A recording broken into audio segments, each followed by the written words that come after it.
오늘 우리에게 주시는 하나님의 말씀이 담긴 본문은 요나서 1장 7절부터 16절에 있는 말씀인데요. 본문이 기니까 4개의 구절만 제가 뽑아서 스크린에 준비했습니다. 우리 함께 한 목소리로 합독합니다. 시작. 그들이 서로 이르되 자 우리가 제비를 뽑아 이 재앙이 누구로 말미암아 우리에게 임하였나 알아보자 하고 곧 제비를 뽑으니 제비가 요나에게 뽑힌지라. 바다가 점점 흉흉한지라. 우리가 그에게 이르되 우리가 너를 어떻게 하여야 바다가 우리를 위하여 잔잔하겠느냐 하니 그가 대답하되 나를 들어 바다에 던지라. 그리하면 바다가 너희를 위하여 잔잔하리라. 너희가 이 큰 폭풍을 만난 것이 나 때문인 줄을 내가 아노라 하니라. 요나를 들어 바다에 던짐에 바다가 뛰노는 것이 곧 그친지라. 아멘. 영국의 시인 프랜시스 톰슨이라는 분이 계십니다. 이분은 캐톨릭 신부가 되고자 했습니다. 열심히 준비했습니다. 그런데 실패했습니다. 그러면 내가 의사가 되어서 하나님의 일을 감당하리라 라고 결심하고 공부를 했습니다. 그런데 의사가 되는 것도 실패했습니다. 계속해서 길이 막히자 그는 하나님께 실망합니다. 등을 돌립니다. 하나님을 떠났습니다. 그러더니 아편에 손을 대기 시작했습니다. 아편에 중독이 되었습니다. 폐결핵에 걸려서 그냥 오늘 내일 하면서 살았습니다. 홈리스처럼 그렇게 살고 있는 그를 유심히 본 부부가 있으니 크리스찬 부부였습니다. 가만 보니까 이 사람에게는 시적인 감수성이 있습니다. 그래서 그를 권면했습니다. 다시 신앙생활을 하도록 그를 독려했습니다.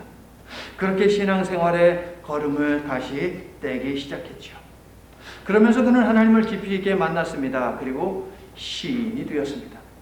시인이 되고 나서 그는 지난날의 그의 모습을 떠올리면서 천국의 사냥개라고 하는 제목의 시를 지었습니다. 나는 그에게서 도망쳤네. 밤에도 그리고 낮에도. 나는 그에게서 도망쳤네. 수많은 세월 동안을. 나는 그에게서 도망쳤네. 내 마음속 미궁 같은 길로. 그리고 슬픔 속에서도 나는 숨었네. 겉으로는 연이어 웃으면서도. 희망에 부풀어 오르다가도 두려움의 골짜기 거대한 울음 속으로 곤두박질 쳐버렸네. 나를 따라오는 추적해오는 그 힘찬 발소리로부터. 그러나 서두르지 않고 흐트러지지 않는 걸음걸이. 일부러 속도를 내며 장엄한 긴박함으로 두드린다. 그리고 한 목소리가 두드린다. 발소리보다 더 긴박하게. 네가 나를 배반하기에 모든 것이 너를 배반한다. 일어나라. 내 손을 잡으라. 그리고 내게로 오라. 요나는 하나님을 피해 배를 탔습니다. 그리고 배 위에서도 또 하나님께 숨기 위해서 배 아래 깊숙한 은신처로 숨어들었습니다. 그러나 하나님께서는 선장을 통해 그에게 다가가셨지요. 뚜벅 뚜벅. 이 상황에서 잠이 오냐? 일어나라. 하나님께 외쳐라. 성도 여러분, 우리가 하나님으로부터 도망간다 할지라도, 숨는다 할지라도, 도망은 갈 수 있겠지요. 그러나 숨을 수는 없는 것 아닙니까? 지난주일날 하나님과 함께 숨바꼭질 하지 말라고 했어요, 여러분. 하나님은 다 보고 계신데 무슨 숨바꼭질입니까, 여러분? 내가 여기 있으면 하나님이 안 보겠지? 무슨 소리를요? 아이들이요, 자기 손을 가리면서 엄마 나 없다, 나 찾아봐라. 똑같은 거예요, 여러분. 하나님 나 안 보이지요? 나 그냥 마음대로 살래요. 시편 139편. 내가 주의 영을 떠나 어디로 가며 주의 앞에서 어디로 피하리까? 내가 하늘에 올라갈지라도 거기 계시며 수월에 내 자리를 펼지라도 거기 계시니이다. 내가 새벽 날개를 치며 바다 끝에 가서 거주할지라도 거기서도 주의 손이 나를 붙드시리이다. 영적 무지에 빠져 깊은 잠에 들면 나 때문에 내 곁에 있는 사람들에게까지 위험이 전달된다라고 하는 것 기억하십시오. 지난 주일에 이 가르침을 기억하십시오. 그리고 시험에 들지 않기 위하여서 깨어 기도하시기를 예수님의 이름으로 축원합니다. 12절에 있는 요나의 말을 한번 보세요. 요나는 알고 있습니다. 자기 때문에 이 큰 바람과 큰 폭풍이 지금 바다에서 난리를 피우며 배를 곧 뒤집어 엎으려고 한다는 것을 요나는 잘 알고 있죠. 그러나 그는 자기 때문에 모두가 죽게 된 현실을 외면하기 위해 깊은 잠에 빠졌죠. 그러다가 선장한테 그냥 딱 걸렸네. 그래서 아마도 멱살 붙잡혀서 끌려 올라왔을 것입니다. 갑판 위로. 하나님의 명령을 거역하고 의지를 가지고 계속 내려가기만 하더니 이제는 의지와 상관없이 자기 의지에 반해서 억지로 끌려서 지금 올라오고 있어요, 여러분. 잠잠해지지 않는 바람, 더 거세지는 파도, 각자의 신에게 기도하는 선원들, 배를 가볍게 하기 위해서 바다 위로 계속해서 집어 던지는 값진 물건들, 더 이상 아무것도 할 수 있는 것이 없어요. 요나는 이러한 현실에 눈을 감고 침묵합니다. 하지만 선원들은 도대체 누구 때문에 이러한 재앙이 우리에게 임했는지 이것을 좀 파헤쳐보자. 진상을 규명하기 위해서 제비뽑기를 하자고 제안합니다. 제비뽑기, 이스라엘에서도 종종 사용되던 방법이고요. 성경에도 여러 번 나옵니다. 그런데 이것은 고대 근동의 사람들이 신의 뜻을 묻기 위해서 자주 하던 방법입니다. 대체로 이렇게 했습니다. 작은 돌, 납작한 돌을 2개를 구합니다. 그리고 이 돌이죠. 한쪽 면에는 밝은 색깔, 뒤집어서는 어두운 색깔을 칠합니다. 그리고 2개들을 슉 던집니다. 떨어지면 무슨 색깔이든 나오겠죠, 여러분? 그런데 둘 다 밝은색, 하얀색이 나오면 예스인 것이고, 둘 다 검정색 돌이 나오면 노인 것이고, 하나는 검정색, 하나는 하얀색이면 다시 라고 하는 그런 의미로 그들은 이해를 했습니다. 지금 갑판 위에서 누가 이 큰 바람과 이 큰 폭풍을 불러왔느냐, 재앙의 원인이 누구에게 있느냐라고 하면서 선원들이 했던 제비뽑기도 이런 방식이었을 것입니다. 한 사람씩 돌아가면서 던집니다. 그런데요, 세상에나 다들 블랙 컬러가 나오는 거예요. 아니다, 아니다, 아니다, 아니다. 다 블랙으로 나와요. 근데 요나가 던졌어요. 던졌더니 둘 다 예스. 하얀 색깔, 예스. 이 사람 때문이구나 라고 하는 것을 알게 되었어요. 요나 때문에 이 사단이 난 것을 하나님께서는 거기에 있는 모든 사람들로 하여금 명확하게 알게 하셨다는 것이죠. 선원들이 제비뽑기를 하자고 제안한 것을 통해 우리가 한 가지 생각해야 하는 것이 있습니다. 자, 제비뽑기를 하자고 하는 사람 가운데 내가 이거 걸려서 내가 죽을 것 같은데 라고 생각하는 사람이 있었겠습니까? 없지요. 있었다면 반대했겠지요. 누구라도. 그러므로 저는 모두가 그래 제비뽑기 하자라고 한 것은 무엇입니까? 나는 죄를 짓지 않았어 라고 생각을 했던가, 나는 죄를 짓기는 했지만 죽을 정도는 아니야 라고 생각을 했던 것이죠, 여러분. 그런데 하나님 앞에서 죄는 다 죄인 것이고, 죄의 삭은 결과는 사망인 것이죠. 죄로 인해서 모두가 죽을 수밖에 없는 것인데, 배 위에 타고 있는 사람들은 죄에 안 지은 사람이 어디에 있었겠습니까? 그런데 스스로의 기준을 가지고 판단한 거지요. 내가 이런 재앙을 불러올 만큼의 죄는 아니지 라고 그들은 생각했다 하는 것입니다. 만일 하나님께서 제비뽑기를 하자고 가장 먼저 제안한 그 사람, 요놈 봐라, 네가 이렇게 교만에 빠졌어? 라고 하면서 그 사람을 딱 그냥 걸리게 했다면 얘기가 어떻게 됐을까요, 여러분? 하얀색 돌이 딱 나와서 바로 너다라고 하는 순간 주변에 있는 사람들은 우락부락 인상을 쓰며 소리를 지르면 너 이름 바로 너였구나 라고 하면서 득달같이 달라들었겠죠. 그러면서 그를 집어 들어가지고서 바다에 던지려고 했겠죠. 그러면 그 사람은 어떻게 했을까요? 나 아니야, 나 아니야. 우리 드라마나 이런 데 보잖아요. 나 아니야, 나 아니라고. 나 아니야, 나 정말 아니야. 푹 빠지는 순간, 그래 니놈들은 잘 먹고 잘 사나 보자 라고 이렇게 하지 않았겠습니까? 그런데 배 안에서 제비뽑기를 하는데 이런 사단이 나지 않았어요. 왜? 하나님이 개입하셨기 때문에. 하나님이 개입하셔서 아무런 소동이 없었습니다.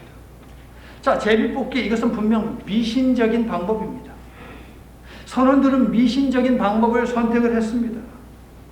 그런데요, 이들의 선택에는 기본적으로 천재지변은 신의 소관이다 라고 하는 믿음이 있었고요.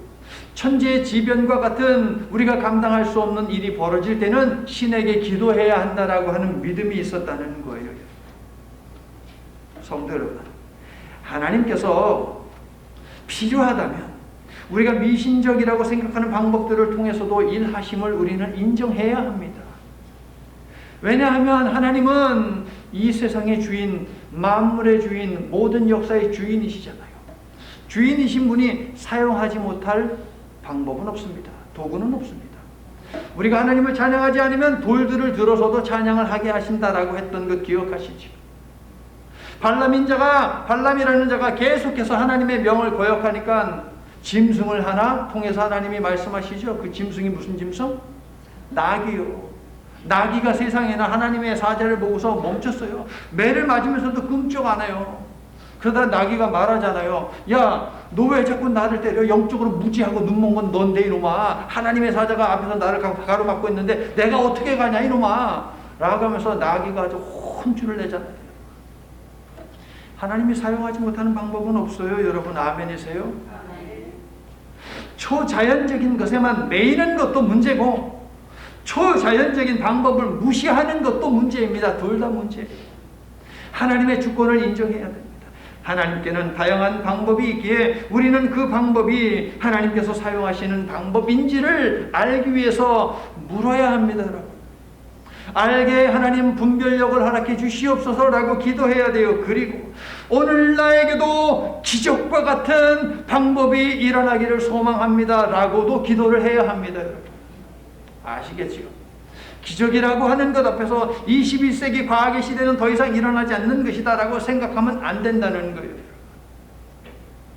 하나님께 그렇게 기도하고 어떤 정말 이해할 수 없는 그런 일이 벌어졌을 때는 하나님 분별력을 주시옵소서, 판단력을 주시옵소서, 하나님이 하신 것입니까? 라고 묻는 믿음이 있어야 하겠다는 것입니다. 자, 제비 뽑기 결과 누가 나왔습니까? 요나가 걸렸습니다. 선원들은 기다렸다는 듯이 너구나 이놈 하면서 요나의 멱살을 붙들고 하나둘씩 달라들어서 요나의 온몸을 붙잡고 바다로 확 던져버렸습니까? 여러분 8절을 보세요. 따발총처럼 쉴 틈 없이 연거푸 질문 공세를 퍼붓는데 이거는 뭡니까? 그들의 상황이 그만큼 절박하고 긴박하다는 것이죠. 누구 때문에 이런 재앙이 우리에게 내려서 당신은 뭐하는 사람이요? 어디서 오는 길이요? 어느 나라 사람이요? 어떤 백성이요? 따다다다다다 질문합니다. 요나는 세 가지로 답을 합니다. 첫째, 나는 히브리인이요. 자, 이스라엘 사람들은요 이방인에게 자기를 소개할 때에 나는 히브리인이요 라고 말을 합니다. 그러므로 요나의 말을 듣고 있는 이 사공들은 이방인이다 라고 하는 이 사실을 우리가 알 수 있죠. 유대인들은요 이방인들을 무시했죠. 개 취급했습니다. 여러분. 심지어 저 지옥의 땔감으로 사용되는 인간들이 이방인이라고 그렇게까지 얘기했어요. 여러분. 그런데 지금까지 요나가 보여준 행동만 보더라도 요나가 이방인들보다 더 나은 점이 찾아집니까? 여러분? 전혀. 오히려 형편없는 모습만 찾아집니다. 여러분. 둘째, 나는 바다와 육지를 지으신 하늘의 하나님 여호와를 경외하는 자요. 자, 요나는 여호와를 뭐라고 부르고 있습니까? 바다와 육지를 지으신 하늘의 하나님이라고 선언하지요. 그러면서 자신을 어떻게 소개합니까? 나는 이 하나님을 경외하는 사람입니다. 경외라는 뜻이 뭔데요, 여러분? 두려워한다는 뜻입니다. 섬긴다는 뜻입니다. 그런데 어디에 요나가 하나님을 두려워하는 모습이 있습니까? 어디에 요나가 하나님을 섬기는 모습이 있습니까? 여러분, 전혀 찾아지지 않습니다. 그가 말하는 이 새치혀의 고백과 그의 행동 사이에는 하늘과 땅 차이의 거리가 있습니다. 요나는 배를 당장이라도 삼킬 듯이 요동치는 큰 폭풍의 원인이 바로 자신이라는 것을 분명하게 알고 있어요. 그러므로 그는 지금 당장 회개해야 합니다. 아니면 배를 지금이라도 돌리시오. 하나님께서 인도해 주실 것이요. 가까운 육지에 나를 내려주시오. 여러분은 안전할 것입니다. 라고 해야 했지요. 하지만 온몸으로 큰 바람과 큰 폭풍을 느끼면서도 요나는 무릎을 꿇지 않습니다. 이처럼 두려운 상황 속에서도 요나는 하나님을 섬기려 하지 않고 있습니다. 이유는 하나님을 전혀 두려워하지 않기 때문에. 그게 이유예요, 여러분. 말로는 하나님을 두려워한다라고 하는데 그는 하나님을 전혀 두려워하지 않고 있습니다. 여러분은 어떻습니까? 하나님을 경외하라, 두려워하라고 했습니다. 하나님을 두려워하십니까? 그런데 선원들은요, 요나의 이제 세 번째 말을 듣고 심히 두려워하면서 요나를 책망하는데요. 요나의 세 번째 말은 무엇이냐, 이것입니다. 내가 여호와께 명령을 받았지만 거역하고 도망치는 중이요. 천지를 만든 신의 명령을 거역하고 도망치는 자. 자, 이 말을 들은 선원들은 심히 두려워하며 요나를 호되게 꾸짖으며 묻습니다. 10절 후반부에 있죠. 너 어떻게 그럴 수가 있냐? 이 말이에요, 여러분. 10절에 심히라고 하는 단어가 있죠.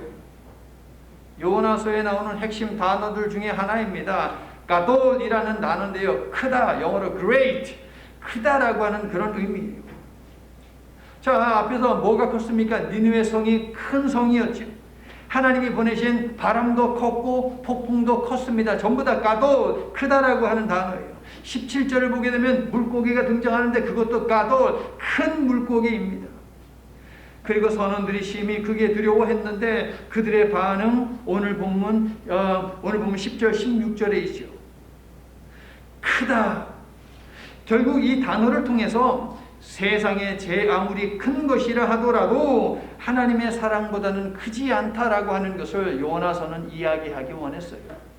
그래서 이 짧은 책에 48개의 구절밖에 안 되는데 15번이나 가돌이라는 단어를 크다라고 하는 단어를 사용하고 있어요. 세상에 그 어떤 큰 것도 하나님의 손 아래에 있지 않는 것은 없다. 모두 하나님의 손 아래에 있다. 하나님이 명령하시면 이게 움직일 뿐이다라고 하는 것이죠. 그러므로 이러한 하나님 앞에 우리가 간직해야 되는 자세는 뭐냐면은 가돌, 크게 하나님을 두려워하는 것이다. 이 이야기를 하는 거예요. 요나를 향한 선원들의 질책은 바로 우리를 향한 질책입니다. 여러분 10절 내가 어찌하여 그렇게 행하였느냐. 선원들의 이 말은요, 질문이라기보다는 요나가 바다와 육지를 만드신 능력의 하나님으로부터 도망하고 있다는 사실에 경악을 금치 못하는 거예요. 감탄인데 안 좋은 감탄이죠. 10절에 말을 하는 순간 선원들은 자신의 안전보다 요나의 반역에 더 큰 관심을 보이고 있는 것이죠. 만약에 자신들의 안전을 생각했다면 너 우리한테 왜 그랬는데? 이거죠. 우리에게라고 하는 게 들어와야 돼요. 너 우리한테 도대체 왜 이 못된 짓을 했는데? 차라리 배를 타지 말 것이지 왜 탔어 너? 이런 것이죠. 그런데 그런 게 아니잖아요. 너 어떻게 그럴 수가 있냐? 여호와 하나님을 두려워한다면서 어떻게 네가 이렇게 하나님의 명령을 거역하고 여호와의 명령을 거역하고 도망칠 수 있느냐? 그 말이죠, 여러분. 하늘과 땅의 주인이요 바람과 폭풍을 좌지우지하는 능력의 신으로부터 도망치는 것은 자살 행위와 같다라고 지금 선원들이 요나에게 가르쳐주고 있는 거예요. 세상에나 여호와 하나님을 섬기는 선지자에게 하나님의 말씀으로 백성을 권면하는, 그러므로 하나님의 말씀에 대한 지식이 어마어마하게 많이 있겠죠. 그 선지자에게 이방인들이, 여호와의 여자도 모르는 그 이방인들이 가르치고 있어요. 하나님의 말씀을, 여호와 하나님에 대해서 가르치고 있어요. 요나는 그들에게서 배워야만 했습니다. 자, 요나는요, 선원들과 함께 죽는 길, 선원들은 살리고 나 혼자 죽는 길, 둘 중에 하나를 선택을 이제 해야 합니다. 그런데 갑판 위에 올라오자마자 결정하지 않고 그는 계속 민기적거리고 있죠. 하늘과 땅과 온 세상과 역사의 주인이신 여호와의 말씀을 듣고도 외면하는 겁없는 이 사람 요나 때문에 선원들은 고민이 되었습니다. 그냥 집어 던지면 되잖아요, 여러분. 그런데 선원들은 그리하지 않았다는 거예요. 바다는 더욱 미친 듯이 출렁이는데 어찌할 바를 모릅니다. 제비뽑기를 할 때마다 누군지 몰라도 걸리기만 해봐라. 그냥 당장에 그냥 두들겨 패고 그냥 바다에다 집어 던져버리겠다라고 그런 마음 아니었겠습니까, 여러분? 그런데 막상 문제아를 찾았어요. 문제아를 찾았는데 이 사람이 하늘과 땅의 주인이시오 이 폭풍과 큰 바람을 불러오신 여호와라고 하나님을 믿는 사람이래요. 그것도 선지자래요. 그러니까 이 선원들이 이러지도 못하고 저러지도 못하는 거예요. 괜히 이 하나님의 종을 어떻게 했다가는 비록 그가 그냥 완전히 망가진 자이지만 어떻게 했다가는 자기들이 큰일 날 것 같아요. 이런 두려운 마음이 있으니까 뭘 어쩌지 못하는 거예요. 성도 여러분, 여러분은 하나님께서 택하신 족속, 왕같은 제사장들, 거룩한 나라, 하나님의 소유된 백성 맞지요. 그러므로 세상으로 하여금 여러분 뒤에 계시는 하나님을 보고 여러분을 두려워하게 만드시기를 축원합니다. 지금 선원들이 요나를 두려워하는 것은 요나 때문이 아니고 요나 뒤에 계시는 여호와 하나님 때문이잖아요. 여러분에게도 여호와 하나님이 옆에 계시고 곁에 계시고 앞에 계심을 믿으시기를 예수님의 이름으로 축원합니다. 하나님께서 선원들이 선택한 제비뽑기라고 하는 미신적인 방법을 통해서 요나의 그릇된 선택을 알게 하시자. 선원들은 여호와를 두려워합니다. 그러나 요나는 절대 두려워하지 않습니다. 요나는 지금이라도 회개의 기도와 선원들을 살리기 위한 중보의 기도를 하나님 앞에 드려야 하지 않습니까?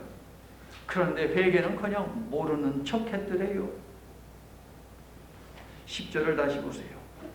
요나의 말을 들은 선원들은 죽을까봐 두려우면서도 인정과 종교를 초월하여 위기의 주범인 요나를 어떻게든 살려보려고 하지 않습니까, 여러분?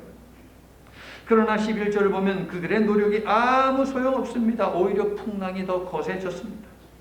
더 이상의 방법이 없자 선원들이 요나에게 조언을 구하는 거예요. 우리가 어떻게든 너를 좀 살려보려고 함께 더불어 살려고 몸부림쳤지만 도무지 되지 않는다. 우리가 어떻게 해야 하는지 좀 방법을 좀 알려달라. 12절을 읽어주세요. 시작. 그리하면 바다가 너를 위하여 잔진하리라. 너희가 이 큰 폭풍을 만난 것이 나 때문인 줄을 내가 알거라 하니라. 어떻게 하래요? 바다에 던지라. 바다라는 단어와 던지다는 단어가 또 쌍으로 등장을 합니다. 앞에서 어떻게 쌍으로 등장했습니까? 바다와 그 다음에 던지다라는 단어가 어떻게 하나님에 의해서 사용되죠. 하나님이 뭘 던졌어요? 큰 바람과 큰 폭풍을 던지셨습니다. 그렇죠? 두 번째, 선원들이 또 바다에다가 던졌어요. 무엇을? 배를 가볍게 하기 위해서 배 위에 실려있는 화물들을 집어 던졌습니다. 자, 바람과 큰 폭풍을 하나님께서 던지셨습니다. 물건을 던졌습니다. 이번에 세 번째, 뭘 던져야 됩니까? 요나를 던져야 됩니다. 이제 요나를 던져야 돼요. 요나는 자신을 바다에 던지면 바다가 선원들을 위해 잠잠해질 것이라 했는데 자신을 희생시켜 다른 사람들을 살리려는 배려, 사랑, 살신성인 이게 절대 아닙니다, 여러분. 물고기 뱃속에서 나온 요나의 모습을 보면 요나는 자기 때문에 선량한 사람들이 다 죽게 생겼다는 양심의 가책을 느껴서 다만 그 말을 한 것뿐이에요, 여러분. 요나는 자신을 추격해온 하나님께 항복은 하지만 복종할 마음은 없다는 거예요. 하나님 항복입니다. 하지만 나는 복종은 안 합니다. 죽어도 나는 니느웨에 못 갑니다. 내가 가는 길이 지금 잘못됐다고요? 그래요, 잘못됐다고 합시다. 하지만 나는 회개는 안 합니다. 야, 이거 무섭지 않습니까, 여러분? 근데 이런 요나가 누구예요? 요나. 이렇게 읽으라고 여러분 말씀드렸잖아요. 요나는 아직까지 하나님 앞에 무릎을 꿇고 자신을 위해 선원들을 위해 기도한 적이 없습니다. 그리고 이 생각에도 이 순간에도 회개할 마음이 전혀 없어요. 차라리 내가 죽겠다라는 마음만 있을 뿐이죠. 니느웨로 가서 회개를 촉구하여 그들로 하여금 구원받게 하느니 차라리 죽겠다는 것이 요나의 마음이에요. 요나의 결심입니다. 13절을 보니까 선원들이 또다시 주저합니다. 제비 뽑기 결과 요나가 당첨되었을 때 그들은 곧장 요나를 바다에 집어던지지 않았지요. 요나가 여호와 하나님을 거역하고 도망가는 중이다라고 말했을 때도 요나를 붙잡아서 바다에 던지지 않았지요. 그리고 요나가 자기를 바다에 던지면 바다가 조용해질 것이다 라고 해결책을 내놓았지만 요나를 바다에 집어 던지지 않았습니다. 오히려 열심히 노를 저으며 모두가 함께 살겠다는 의지를 표현했지요. 사랑의 하나님을 믿는다는 요나는 이방인의 멸망을 간절히 바라고 있지만 이방인들은 이러한 요나를 살리기 위해서 온몸을 바치고 있어요. 생명을 걸고 있습니다. 누가 하나님을 믿는 사람입니까 도대체? 요나입니까? 선원들입니까? 선장입니까? 선원들은 그래 너 죽고 우리라도 살자 이러지 않았어요. 여러분, 다 함께 사는 길을 모색하여 모든 화물까지 버리는 큰 손해를 감수했죠. 요나는요, 나는 죽기 싫으니까 내 대신 누구 하나 바다에 집어 던져라 이런 말도 하지 않았고, 그렇다고 나 때문에 이런 일이 일어났으니 여러분들 미안합니다 붕덩 자살하지도 않았습니다. 배에서 뛰어내리지도 않았어요. 여러분, 그렇다고 회개한 것도 아니고요. 나를 바다에 던져서 너희는 살라고 했지요. 요나 한 사람으로 인해, 여러분 생각해 보십시오. 요나 한 사람으로 인해 곁에 있는 사람들이 죽음의 위험을 겪고 있다면, 요나 한 사람 때문에 곁에 있는 사람들이 생명과 구원을 경험할 수 있는 것이에요. 여러분, 성도 여러분, 이 점에 주목하시길 바랍니다. 여러분의 소중한 사람들을 위해서라도 고집을 그만 피우세요. 게으름도 피우지 마세요. 하나님께 순종하는 믿음을 보이시기를 바랍니다. 왜 이런 메시지를 지난주와 오늘에 걸쳐서 계속 주시는지 저는 몰라요. 다만 주시니까 저는 선포할 따름이고, 여러분은 압니다. 왜 이 메시지를 하나님이 여러분 개개인에게 주시는지 분명히 여러분은 알고 있어요. 그러므로 십자가를 여러분이 짊어지고 다른 구성원들을 살리기 위해 기도하시기를 바랍니다. 그래서 여러분 덕분에 여러분이 속한 모든 종류의 공동체가 위기가 아닌 구원을 받게 하시기를 예수님의 이름으로 축원합니다. 문제는 나입니다. 문제는 나. 내가 하나님 앞에 나의 고집을 꺾고 게으름을 피우지 않고 내가 하나님께 전적으로 한다면, 내가 하나님 앞에 무릎을 내어 드린다면 그러면 되는 거예요. 여러분, 위기가 기회로 바뀌고 죽음이 생명으로 바뀜을 믿으시기를 예수님의 이름으로 축원합니다. 생명을 귀하게 여기는 선원들의 마음과 그들의 노력은 박수받아 마땅하죠. 하지만 성도 여러분, 자신들의 생각과 의지 그리고 노력으로 하나님께서 보내신 것이 확실한 풍랑을 헤쳐나가려고 하는 것은 무엇입니까? 마치 요나가 니느웨로 가는 길을 피해 도주하는 것과 같습니다. 니느웨 사람들을 구원하고자 하는 하나님의 마음은 확고부동합니다. 변함이 없습니다. 그렇기 때문에 요나를 보내고자 하는 하나님의 마음도 확고부동합니다. 풍랑과 바람 속에 그것을 담았습니다. 그런데 그 풍랑을 거슬러서 어떻게든 혼자 힘으로 자신들의 기술로 살아보겠다라고 하는 것, 요나와 다름이 없다라고 하는 거예요. 사회 속에서 살아갈 때에 우리의 노력 필요합니다. 우리의 열심, 성실에 있어야 합니다. 그러나 그러한 것으로 모든 것을 할 수 있다는 생각은 교만입니다. 내가 열심히 하면 다 되겠지. 교만이에요. Nothing plus God is everything. 이해하셨어요, 여러분? 아무것도 내가 가지고 있는 것이 없지만 하나님만 있으면 모든 것을 가진 거예요, 여러분. But everything minus God is nothing. 내가 비록 모든 것을 가지고 있다 하더라도 하나님이 없으면 아무것도 없는 거예요. 여러분 동의하세요? 그러므로 하나님을 선택하여 여러분의 생각과 감정, 여러분의 삶의 한가운데 있게 하여서 모든 선택의 우선은 하나님의 뜻이 되게 하시기를 예수님의 이름으로 축원합니다. 모든 것을 받아 누릴 수 있는 비결을 여러분에게 말씀드리는 것이에요. 여러분. 하나님은 나와의 관계된 것을 먼저 최우선에 놓아라. 그럼 내가 나머지 주겠다라고 말씀을 하시는 거거든요, 여러분. 선원들이 거친 파도를 피하려면 할수록 바다는 더욱 흉흉합니다. 그래서 이들이 한 것이 무엇입니까, 여러분? 기도입니다. 14절의 기도의 내용이 있죠. 이 기도를 요나의 말을 듣고 바로 했다면 선원들은 힘껏 노젓고 하는 이런 수고를 할 필요가 없었어요. 성도 여러분, 이런 실수는 누구나 하기 때문에 그들이 기도했다는 사실이 중요합니다. 우리가 어떻게든 뭘 좀 해보려고 하잖아요, 여러분. 맞습니까? 동의하죠, 여러분? 주여 이거죠, 여러분. 그렇기 때문에 이방인인 저들도 그 순간에 기도했다는 이 사실이 중요해요, 여러분. 하물며 우리는 무엇을 해야 하겠습니까? 기도해야죠. 14절을 읽어주세요. 시작. 우리가 여호와께 부르짖어 이르되 여호와여 구하고 이 사람의 생명 때문에 우리를 멸망시키지 마옵소서.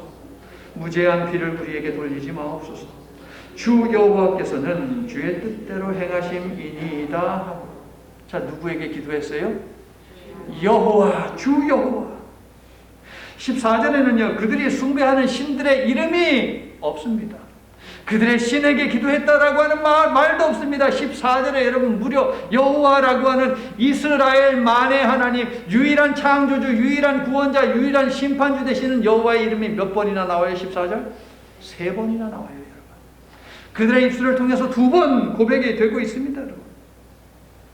각자의 신에게 빌었던 자들이 이제 한 목소리로 여호와여 라고 하면서 여호와께 부르짖고 있습니다, 여러분. 더 이상의 방법이 없자 요나를 던지기에 앞서, 즉 어떤 행동을 선택하기 전에 그들은 여호와께 기도했다는 것에 또한 주목하십시오, 여러분. 무언가 결정적인 것, 내가 살기 위해서 정말 이거밖에 없다라고 하는 것, 이거 외에는 내가 할 게 없어, 그럼 그냥 하면 되잖아요.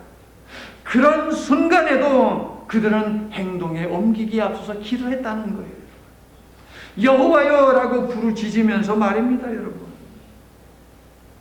성도 여러분, 우상 숭배의 죄가 그 배 위에 있습니다. 여호와께 불순종한 죄도 그곳에 있습니다. 그런데 바로 그곳에서 우상을 버리고 여호와를 선택하여 기도하는 모습을 보십시오.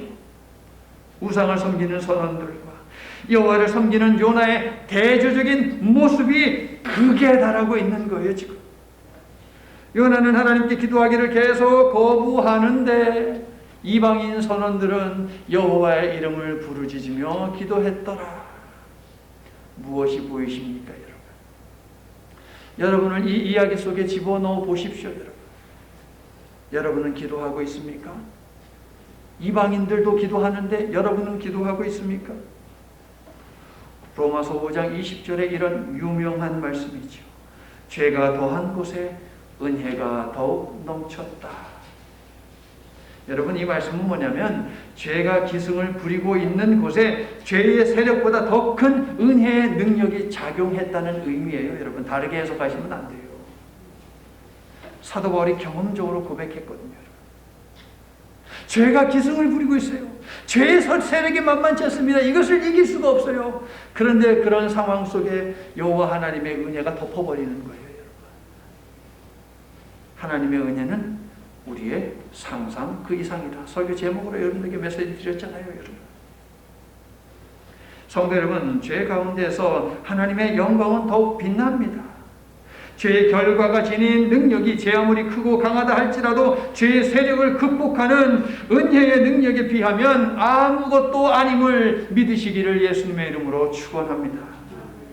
하나님의 은혜는 죄인을 집요하게 추격하시어 죄 중에 은혜의 꽃을 피우시더라. 할렐루야.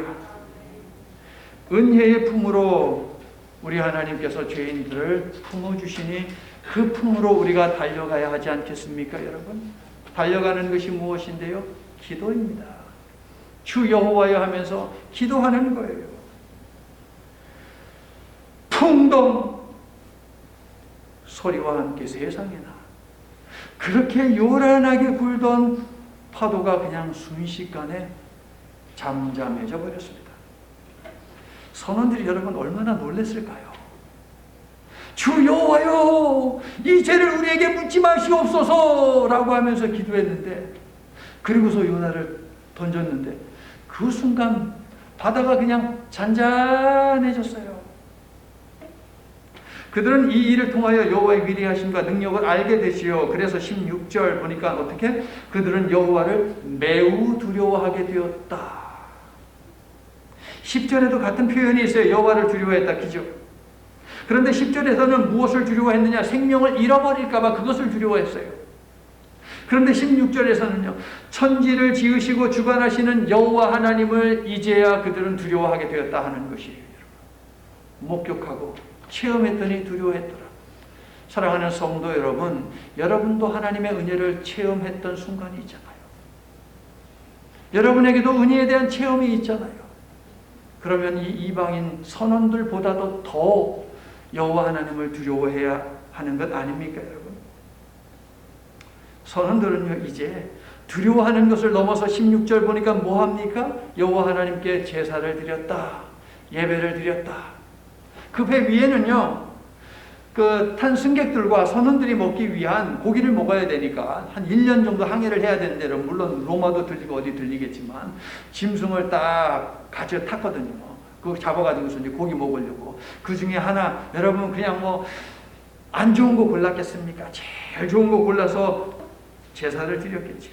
사랑하는 성도 여러분, 하나님께서 요나의 실패도 전도의 기회로 사용하셨다라고 하는 이것이 보이십니까? 하나님은 우리의 실패를 통하여 그 가운데서 은혜의 꽃을 피우십니다, 여러분. 나의 은혜는 여전하다. 나는 여전히 살아있다. 나는 여전히 역사한다. 할렐루야.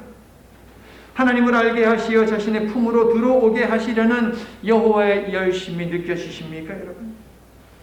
이 열심이 여러분과도 함께함을 믿으시기를 예수님의 이름으로 축원합니다. 하나님께서는 동일한 일을 니느웨에도 행하기를 원하셨는데, 여호와를 두려워하며 기도한 선원들의 모습은 앞으로 있을 니느웨의 회개를 내다보게 합니다. 아, 니느웨에도 이런 역사가 일어나겠구나 라고 하는 건 말이에요. 성도 여러분, 하나님의 말씀을 알면서도 순종하지 않는다면 불신자보다 못한 사람일 수 있습니다. 요나를 집요하게 추격하시는 하나님을 두려워한 선원들은 요나에게, 그리고 우리에게 묻습니다. 너 어떻게 그럴 수가 있니? 하나님을 믿는다면서도 왜 전혀 믿지 않은 사람처럼 행동하지? 이제 말씀을 마칩니다. 우리말 성경에는 17절이 1장의 끝이지요. 그런데 히브리 성경에는 16절이 1장의 마지막 구절입니다. 그래서 16절까지만 제가 본문으로 잡은 것이에요. 요나서를 모르는 사람이 1장까지만, 그러니까 16절까지만 읽고 책을 덮는다면 하나님을 거역한 요나가 결국 물에 빠져서 물고기 밥이 되어 죽었구나, 하나님은 심판하시는 정의의 하나님, 무시무시한 분이시구나 라고 그렇게 하나님을 이해하고 끝났을 것입니다. 성도 여러분, 하나님의 은혜의 속성이 하나님의 정의의 속성보다 크다라고 하는 이 사실을 모르면 하나님의 사랑은 언제나 우리가 생각하는 그 이상이다라고 하는 것을 알 수가 없어요, 여러분. 하나님의 사랑과 은혜는 하나님의 정의와 심판보다 더 커요, 여러분. 아멘. 이 은혜와 사랑 덕분에 우리의 삶에는 1장 17절 혹은 2장의 반전이 있는 거예요, 여러분. 큰 바람과 큰 북풍은 하나님의 분노를 담은 징벌이 아니라 하나님의 사랑을 담은 개입이요 간섭임을 볼 수 있기를 축원합니다.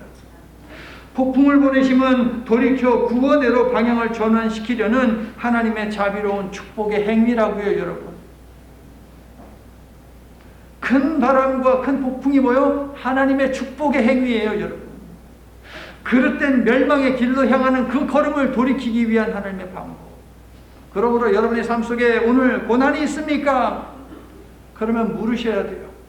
내가 지금 하나님의 뜻에 맞추어 살고 있느냐, 아니면 내 뜻대로 살고 있느냐 물어보셔야 돼요, 여러분. 어떤 고난이 되었든지 간에 여러분 반드시 물어보십시오, 여러분. 그 고난은 하나님의 축복이 될 수 있습니다. 요나서가 던지는 굵직한 질문과 주제는 무엇이냐? 만일 죄인들이 회개하면 하나님께서는 그들의 행동에 대한 대가를 요구하지 아니하시고 용서해 주시는가? 이게 큰 주제예요, 여러분. 답은 예스입니다. 예스예요. 우리가 회개하기만 한다면 하나님께서는 어떠한 대가도 바라지 아니하시고 용서해 주십니다. 하나님은 죄와 멸망이라는 인간의 운명 어린 현실 속에 사랑과 구원의 반전을 위해 일하시는 분이심을 믿으시기를 예수님의 이름으로 축원합니다. 성도 여러분, 하나님의 추격과 징계는 하나님의 사랑에서 시작합니다. 고난이 있습니까? 살펴봤더니 하나님의 뜻이 아닌 여러분의 뜻대로 살고 있습니까? 하나님의 사랑에서 그 고난이 시작되었음을 보십시오. 니느웨를 사랑하시기에 요나를 보내시려고 했고 요나도 사랑하시기에 큰 바람과 큰 폭풍을 보내셨습니다.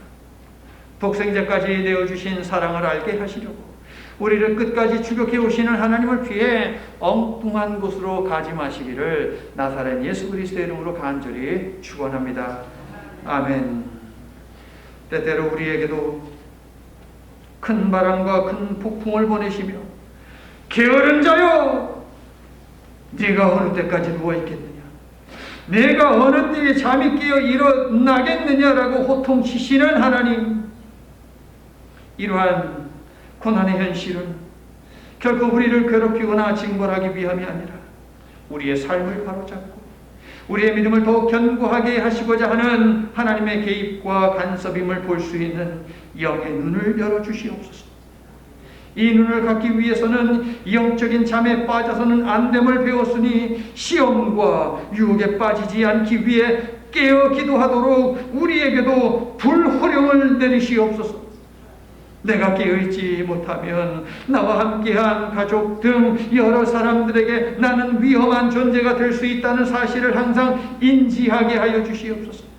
영적 무지와 영적 게으름과 영적 이기심에 빠지면 세상 사람들이 당신 그리스도인 아니야? 교회 다니지 않아? 그런데 어떻게 그럴 수 있느냐고 따져묻고 결국 하나님의 영광을 가리고 우리는 창피를 당하게 된다는 사실을 망각하지 않게 하여 주시옵소서. 예수님 이름으로 기도드립니다. 아멘.